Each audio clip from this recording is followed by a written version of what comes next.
an outrageous, unacceptable, neo-colonial interference in what are sovereign states. What about trade? Should Europe import more agricultural produce from the poorest countries or not? At the moment, Europe has high tariffs on agricultural imports, and of course it has high subsidies to its own farmers, as most countries do. Should that change? Would it be better to lower those barriers in order to allow economic growth in developing countries? Or would that be worse?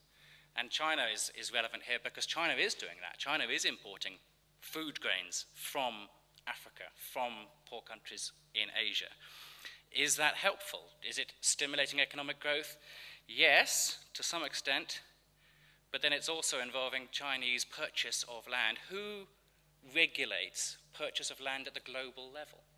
The government is not necessarily, of an individual country, is not necessarily incentivized to stop an outside nation or an outside company from buying up land. But do we need to have a global oversight of this issue? And what about water theft?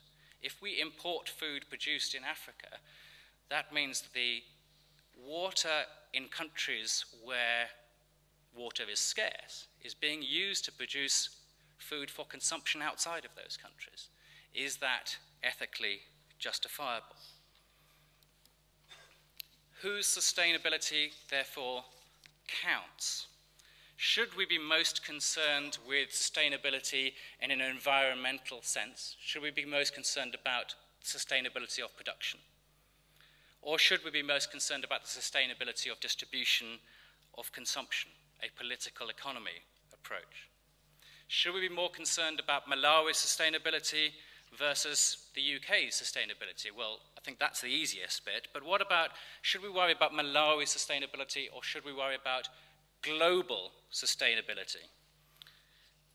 Should we have a global plan? Okay, I will wrap up as quickly as I can. Should we have a global plan for production and distribution? What if the carrying capacity of the world really is going to be exceeded? I don't think we should necessarily assume it's a given. Malthus has not been proved right yet because there are also interventions. But given the possibility that population increase and climate change will mean that there isn't enough food to produce in the world, as there always has been, what's the implication?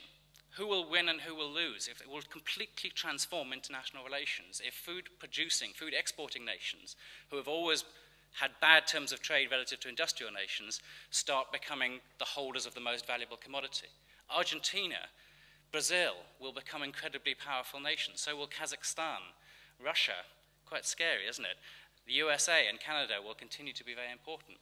The UK, Japan, Singapore will be in real trouble. And so will most sub-Saharan African countries because most sub-Saharan African countries currently produce less than they need. Will it become unethical? Here's a nice question for you. To farm organically instead of using genetically modified seeds? Because if you're looking at a single farm, you can say organic is more ethical. But if you're looking at global production, and we know that land is scarce, you can't increase the size of the planet, do we not have an ethical imperative to maximize the yield per hectare on every farm? And organic has very low yields compared to other kinds of farming, but it's certainly including GM. Would it suddenly become good value to irrigate Africa? It's a very, very expensive thing to do. But if the social and political costs would become much greater because starvation becomes so common and become significant for the whole world, does the high cost of irrigation become worth it? And this question is already being answered in part if you look at Chinese investment in Africa, including road building, for example. Not so much irrigation, although I think that's on the way. And as I said, I've already asked this question, should global food production and distribution be globally planned? If we were to do that, would we not in fact be trying to copy the Chinese economic model in terms of a semi-command economy where China, the government is in control of where there's production and indeed of distribution and making sure that people don't starve, or at least not since the 1960s. But if we want to follow the Chinese model, what about food sovereignty?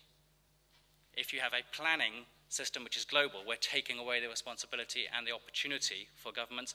And of course, China is not the model we would want to use if we think human rights approaches are the best way to solve food crises. So I've managed to get to the end. I've thrown up lots of questions myself, so instead of asking for questions when we have the panel discussion, I thought any answers would be quite useful. Thank you very much. Thank you very much, David. And, as I should have said in the beginning,